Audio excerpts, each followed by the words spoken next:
All right, what's up, everybody? Week 10 update. Um, Sorry I'm a day late. I was short, like usual today. I'm a busy boy. Um, I'm not even going to bother really going over the trophies this week. I don't even remember. I issued them. I forgot what they were. I think Aaron had high score. Um, Low score was Kenny. Joe at the hot bench with 84 points. Biggest blowout was Al over Kenny.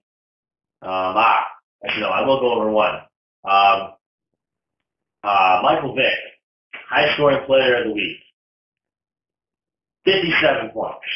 It's the highest score all season by that player, all season. Michael Vick went off. Like, I don't know, if he keeps it up, if he wouldn't have been injured those couple of weeks or whatever, I think this guy might be the number one quarterback in the league by the end of the year. But 57 points, 333 yards passing, 4 passing touchdowns, then another 80 yards rushing with 2 more rushing touchdowns. Nuts. Michael Vick, he's playing on another level on Monday night. Yeah, so, yeah, good for him. If Danny wouldn't have had Deshaun Jackson on his team, Rick would have beat Danny. That would have been really interesting. Okay. All right, there was some good stuff brought up on the message board this week. There was some actual conversation. For once, usually I can hear crickets on that thing when I log in the morning.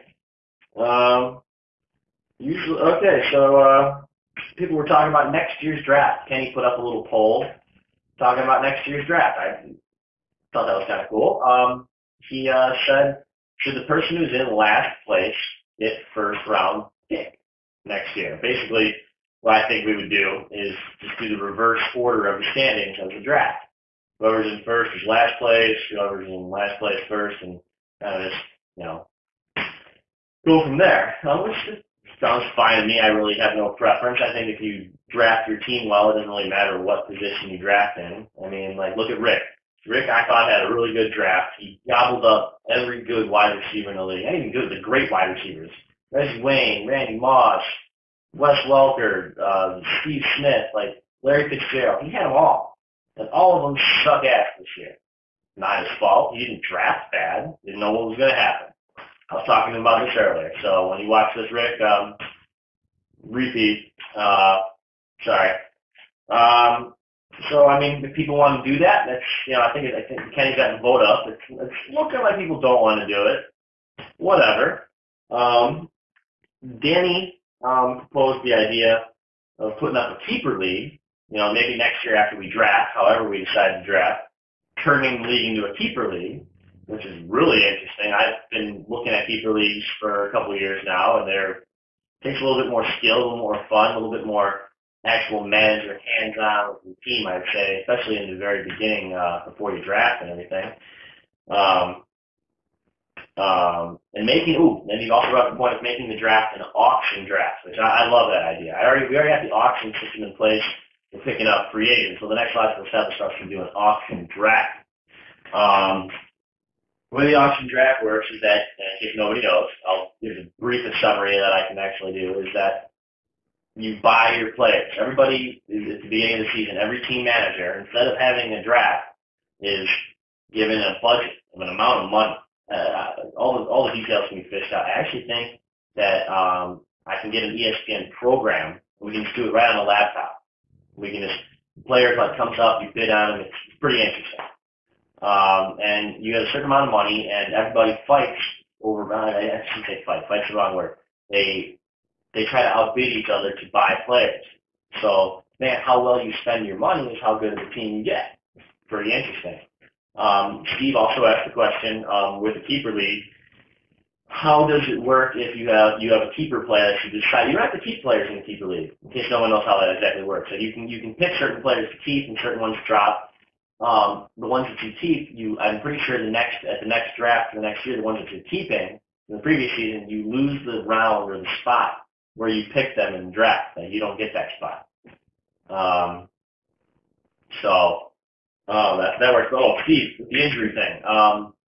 the way it works is that with keeper leagues, you set it up so that there's a spot on your roster for an IR spot, so you can keep injured players on the roster. On your roster, in case maybe they become uninjured or you want to keep them for the next year after that. You want to hang on to them the whole year in injured spots so nobody will be able to pick them up the next year of the draft. There's a lot of strategy involved with it, and I think that's pretty awesome. Let's see. So, yeah, there was a bunch of talk going on the message board on those couple topics, and it's all good stuff. I can't wait to see how it all hashes out. I'd like to spice up the league next year. That's no argument with me there. It's always fun to keep trying new, different things. You never know. Maybe we might find something we like even more. Let's see what else. Oh, playoffs. We still haven't came to a league consensus on how we want the playoffs to work. The only thing is, let's say, hey, what we did, let's just do what we decided on to do at the draft. What the hell was that? I don't think we made a decision, as far as I recommend. I got everything written down in the back of my pad of paper right here, and there's nothing written down about what we said we were going to do about the playoffs. So, there's only two things we can do. We can make it so the top three teams from each division get in, and the fourth and fifth place teams from each division don't get in, and they go losers bracket. It makes sense to me. Otherwise, I'm not really sure what divisions are for, other than to let the first round team of each division get a bye. That's all it really comes down to. Otherwise, the way ESPN does it is by winning percentage. I've explained this, I think, maybe in another video. I know I did it on the message board. I'm not really going to go into it again. It's winning percentage by wins, and when it's like the same amount of wins, then it comes down to points scored, and then it comes down to divisional wins. That's how it all gets hashed out, the way ESPN does it. So basically, whoever wins each division with the ESPN way is always going to get into the playoffs. And the division winners always get first round bye. And the other four teams that get in based on winning percentage. That's how it comes down to. Whoever has the most wins, or points scored, or divisional. There's a big breakdown in the rule system of how they decide who has the highest winning percentage. What else? Oh, the Turkey Bowl, our annual Thanksgiving morning football game. Well, I just went to the doctor today, about an hour ago before I made this video, and I am most likely out for the Turkey Bowl. I have to go to a foot specialist. I messed my foot up. Look at it. It's messed up. I can barely put any weight on it, so I doubt I'll be running around at the Turkey Bowl, which pisses me off. I really wanted to play. So yeah, but that's still coming up, so hope everybody's in on that. I will be a spectator in big scenes. All right, other than that, guys, that's about it. Bears game tonight, playing the Dolphins, 7:20 p.m. I think the Bears will take the game, and we'll be at 7 wins and 3 losses. So, a couple more games. Might stick to my prediction of 10 this year. At least close. And, I'm saying if we don't get 10, we're going to get 9 for sure, I think. I think the Bears are able to do that. So, yeah, go Bears. See you guys next week.